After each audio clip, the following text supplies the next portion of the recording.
रात के उस स्याह अंधेरे में एक गुनाह हो रहा था, लेकिन उस गुनाह को करने वाले दो लोग जानबूझकर उसे अंजाम दे रहे थे। और वे दो लोग थे अक्षरा और दिलीप। अक्षरा ने दिलीप को कसकर अपनी बाहों में पकड़ा हुआ था और दिलीप अक्षरा की नशीली आंखों में डूबा हुआ था।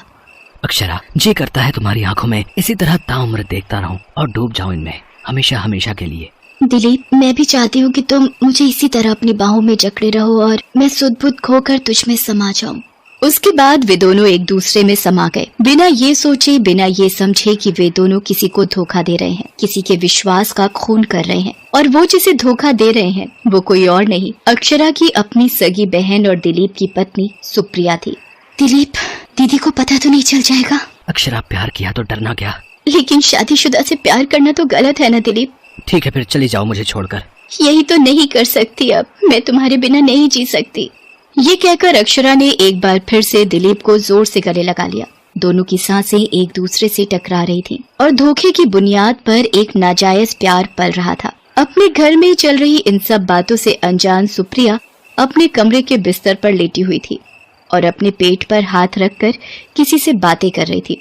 तुम जो भी हो, कुछ दिनों बाद मेरी गोद में होगे और मुझे माँ बनने का सौभाग्य मिलेगा तुम्हारे आने के बाद। सुप्रिया गर्भवती थी, उसके प्रसव का समय आ गया था। कुछ महीने पहले की बात है। दिलीप ऑफिस गया हुआ था। सुप्रिया घर में झाड़ू लगा रही थी, तभी उसके सिर में हल्का सा चक्कर आ गया। वो सोफे पर जाकर बैठ गई।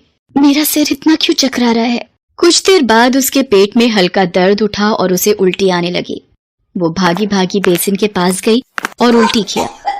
उल्टी करने के बाद वो फिर से सोफे पर आकर बैठी, लेकिन उसकी तबीयत उसे ठीक नहीं लग रही थी। दिलीप को कॉल करूं क्या? नहीं, वो परेशान हो जाएंगे। सुप्रिया ने दिलीप को कॉल नहीं किया, लेकिन कुछ देर बाद फिर से उसका सिर चकराने लगा और उसे उल्टी आने लगी। वो फिर से भागी भागी उल्टी करने गई। रह रहकर मेरा सिर क्यों घूम रहा है और उल्टियां क्यों हो रही हैं? कहीं मुझे कुछ हो तो नहीं गया? वो ये सोच ही रही थी कि तभी उसके मोबाइल फोन की घंटी बजने लगी। जितनी देर में वो मोबाइल के पास पहुंचती, फोन कट चुका था। वो फोन उठाकर देखने लगी। ये तो दिलीप का कॉल है। मेरे उठाते उठाते कट गया। मैं कॉल बैक करती हूँ। हेलो सुप्रिया, ये तुम्हारी आवाज को क्या हुआ? कुछ भी तो नहीं। सुप्रिया, सच बोलो, क्या हुआ है? दिलीप सुप्रिया को बहुत प्यार करता था, इसलिए उसकी आवाज से ही उसे समझ आ गया कि सुप्रिया को कोई दिक्कत है। कुछ नहीं दिलीप, वो पता नहीं सुबह से मेरा सिर बार बार क्यों चकरा रहा है और लगातार उल्टियां भी हो रही हैं।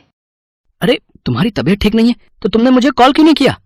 मैं करने वाली थी दिलीप, फिर मुझे लगा तुम ऑफिस में किसी काम में बिजी होगे। क्या सुप्रिया, तुम भी ना, तुमसे बड़ा भी कोई काम है? तुम थोड़ी देर वेट करो, मैं ऑफिस से निकल रहा हूँ। दिलीप उसी समय ऑफिस से निकल गया और आधे घंटे में घर पहुंच गया। उसके बाद वो सुप्रिया को लेकर डॉक्टर के पास गया। डॉक्टर ने उसकी जांच पड़ताल की और दिलीप से कहा, मुबारक हो दिलीप, आप पिता बनने वाले हैं। डॉक्टर की बात सुनकर दिलीप खुशी से उछल पड़ा। आखिर शादी के पूरे 8 साल बाद सुप्रिया की गोद जो भरी थी, उसी रात की बात है। सुप्रिया, डॉक्टर ने कहा है कि अब तुम्हें एक्स्ट्रा केयर की जरूरत है, क्योंकि अब तुम्हारे अंदर एक नन्ही सी जान पल रही है। तो करो ना एक्स्ट्रा केयर। मैं तो करूंगा ही सुप्रिया, लेकिन जब मैं ऑफिस में रहूंगा तो फिर तुम्हारी देखभाल कौन करेगा? अरे क्यों टेंशन लेते हो? 8-9 घंटे रख लूंगी मैं अपना ध्यान। और इस बीच कोई इमरजेंसी आ गई तो? तब दिलीप ने सुप्रिया से कहा, सुप्रिया, क्यों ना तुम कुछ महीनों के लिए अपनी छोटी बहन अक्षरा को यहाँ बुला लो। वो रहेगी तो तुम्हारी केयर भी होगी और तुम्हारा मन भी लगा रहेगा। 2 दिन बाद अक्षरा सुप्रिया के पास आ गई। उसे देखकर सुप्रिया बहुत खुश हुई। पिछले कुछ दिनों से उसका चेहरा जो मुरझा सा गया था, वो एकाएक खिल गया। साली साहिबा, ये देखिए, आप आई तो हमारी बेगम का चेहरा कैसे सूरजमुखी के फूल की तरह खिल गया। ऐसा लगता है कि हमारे साथ ये खुश नहीं है। दिलीप, ये तुम कैसी बातें करने लगे? तुम्हारे साथ तो मैं इतनी खुश हूँ कि उसकी कोई सीमा नहीं है। अरे पगली, तुम तो इमोशनल हो गई। मैं तो मजाक कर रहा था। जीजा जी, मजाक का रिश्ता आपका मेरे साथ है। आपको जितना मजाक करना है मेरे साथ करिए। अभी कुछ दिन मेरी दीदी को बख्श दीजिए। अरे बिल्कुल, मजाक क्या, मैं वो हर काम करूंगा जो सुप्रिया के साथ करता हूँ। आखिर साली आधी घरवाली जो होती है। उसकी बात सुनकर सभी खिलखिलाकर हंस पड़े। अक्षरा ने सुप्रिया और घर की जिम्मेदारी अच्छी तरह से संभाल ली। दिलीप इस बात से बेहद खुश था। एक दिन की बात है, अक्षरा किचन में काम कर रही थी, तभी उसे एक छिपकली दिखी। डर के मारे वो चीख पड़ी, आ छिपकली! संयोग से उस समय दिलीप किचन में कोई बर्तन रखने गया हुआ था। आनंद फानन में अक्षरा ने दिलीप को कस के पकड़ लिया। जीजा जी, छिपकली छिपकली। अरे साली साहिबा, छिपकली तो है, कोई शेर नहीं। लेकिन अक्षरा ने दिलीप की बात का कोई जवाब नहीं दिया और उसे जोर से पकड़े रही। दिलीप को भी अब ये अच्छा लगने लगा था और शायद अक्षरा को भी। साली साहिबा, छिपकली चली गई, अब तो मुझे छोड़ दीजिए। दिलीप की बात सुनकर अक्षरा झेप गई, लेकिन उसी दिन उन दोनों के बीच प्रेम का एक बीज पनप गया। दोनों ज्यादा से ज्यादा समय एक दूसरे के साथ बिताना चाहते। दोनों घंटों बातें भी किया करते। सुप्रिया को ये सब बिल्कुल नॉर्मल लगता। सुप्रिया गहरी नींद में थी, लेकिन दिलीप और अक्षरा अपने अपने बिस्तर पर करवटें बदल रहे थे। थोड़ी देर बाद दिलीप उठा और अक्षरा के कमरे में चला गया। जीजा जी, आप इस समय मेरे कमरे में? नींद नहीं आ रही थी साली साहिबा।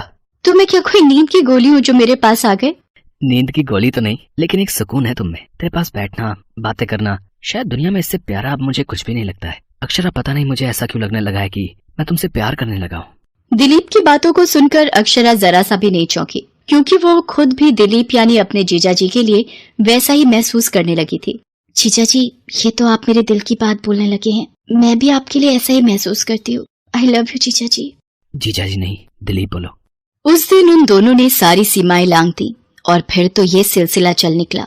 सुप्रिया बहुत ही भोली थी, उसे उन दोनों पर बिल्कुल भी शक नहीं होता था। लेकिन वो कहते हैं ना कि पाप का घड़ा एक दिन फूटता ही है। आगे बढ़ने से पहले अगर आपको वीडियो पसंद आए तो इस वीडियो को लाइक करें और हमारे चैनल को सब्सक्राइब करें, और यह बिल्कुल फ्री है। तभी सुप्रिया को प्रसव पीड़ा शुरू हो गई और उसकी नींद खुल गई। उसने अपने बिस्तर के बगल में देखा तो दिलीप वहाँ नहीं था। दिलीप, दिलीप।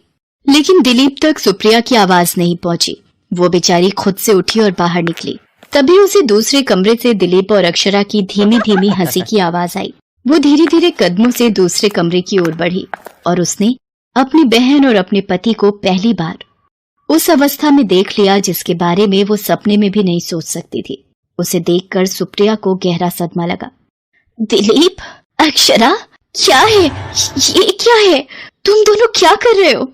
दीदी, वो सुप्रिया, जो तुम समझ रही हो वैसा कुछ भी नहीं है। सुप्रिया की आंखों से आंसू निकले ही जा रहे थे। ऊपर से प्रसव पीड़ा का दर्द भी असहनीय हो रहा था। आह, आह! सुप्रिया कराहते हुए गिर गई और बेहोश हो गई। अक्षरा और दिलीप उसे तुरंत अस्पताल लेकर गए। डॉक्टर ने उसे एडमिट कर लिया और तुरंत ही ऑपरेशन की बात कही, लेकिन लाख कोशिश के बावजूद वो सुप्रिया के बच्चे को नहीं बचा सके। ये आप क्या कह रहे हैं डॉक्टर साहब? अचानक से ऐसा क्या हो गया कि बच्चा नहीं बचा? वही तो हमें समझ नहीं आ रहा है, लेकिन इतना पता है कि सुप्रिया को किसी बात का बहुत गहरा शॉक लगा है, जिसके कारण उसका ब्लड प्रेशर बहुत बढ़ गया और जिसका असर बच्चे पर पड़ा। और हाँ, सुप्रिया अब तक शॉक में है और वो कुछ बोल नहीं रही है। हम उम्मीद करते हैं कि वो ठीक हो जाए, लेकिन उसमें लंबा समय लगेगा। दिलीप अब खुद को अपने बच्चे की मौत का कारण समझने लगा था। अक्षरा को भी बहुत पछतावा हो रहा था। ये सब मेरे कारण हुआ है। मेरी गलतियों की सजा मेरे बच्चे और मेरी बीवी को मिली। मैं गुनाहगार हूँ, गुनाहगार। हमने विश्वास का खून किया है, लेकिन इसकी सजा हमें मिलनी थी। मेरी दीदी और उनके बच्चे को क्यों मिली? क्यों? एक दिन अक्षरा बिना बोले ही अपने घर वापस लौट गई। सुप्रिया अभी भी कुछ नहीं बोलती है। वो बस चुपचाप हर चीज को घूरती रहती है। दिलीप उसकी बहुत सेवा करता है, लेकिन उसे भी नहीं पता कि सुप्रिया कभी ठीक हो पाएगी या नहीं। दिलीप एक बार सुप्रिया के गले लगकर रोना चाहता है, उससे अपने किए की माफी मांगना चाहता है, लेकिन पता नहीं वो वक्त कभी आएगा या नहीं।